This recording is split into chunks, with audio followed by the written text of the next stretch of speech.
এসেছি নতুন একটা কাহিনী নিয়ে। বর্তমানে চলতি কাহিনী, অর্থাৎ যেসব ঘটনাগুলো ঘটছে সেরকম একটা ঘটনা। হয়তো তোমার আরো কারো বন্ধুদেরও হয়তো জীবনে এরকম একটা ঘটনা ঘটে গেছে বা ঘটছে বা ঘটে চলছে, সেরকম একটা কাহিনী।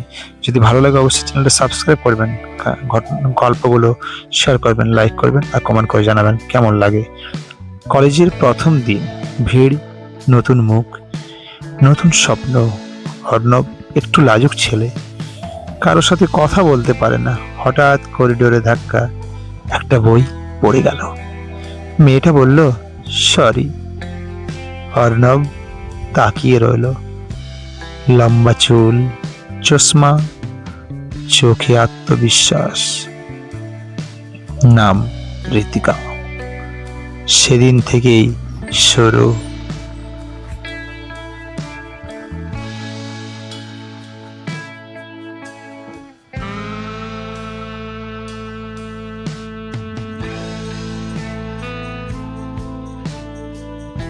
একই বেঞ্চে বসা, নোট শেয়ার, ক্যান্টিনে চা। আর ঋতিকা খুব হাসি খুশি, আর অর্ণব চুপচাপ, তাকে দেখেই খুশি। একদিন ঋতিকা বলল, তুমি এত চুপ কেন? অর্ণব বলল, কথা বলার মতো মানুষ পাইনি।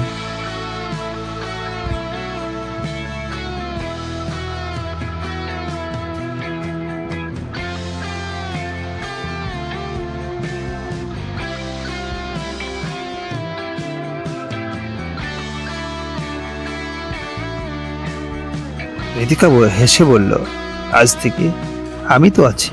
সেদিন থেকে অর্ণবের জীবন চির বদলে গেল। সন্ধ্যায় দুজনে কলেজ মাঠে বসে সূর্যাস্ত দেখত, স্বপ্নের কথা বলত, ভবিষ্যতের কথা।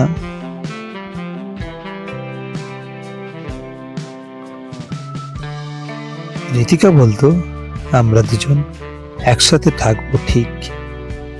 অর্ণব চুপচাপ মাথা নেড়ে দিত। শেষ বর্ষ, প্লেসমেন্ট। ঋতিকা অন্য শহরে চাকরি পেল। অর্ণব এখানে। স্টেশন, ট্রেন ছাড়বে। হ্যাঁ, ঋতিকা বলল, দূরে গেলে ভুলে যাবে না তো? অর্ণব বলল, ভালোবাসা দূরে গেলে কমে না, বরং বেড়ে যায়। ট্রেন চলতে শুরু করলো। ঋতিকা জানালা দিয়ে হাত নাড়ছিল। অর্ণব দাঁড়িয়েছিল, চোখ ভেজা। আজও প্রতিদিন রাতে ভিডিও কল হয়, কারণ তারা শিখেছে সত্যিকারের ভালোবাসা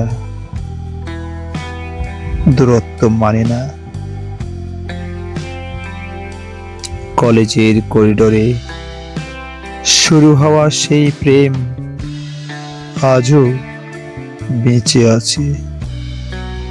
যদি গল্পটি ভালো লাগে অবশ্যই চ্যানেলটি সাবস্ক্রাইব করবেন। আরও আসবো আমি নতুন নতুন ভালো কাহিনী নিই।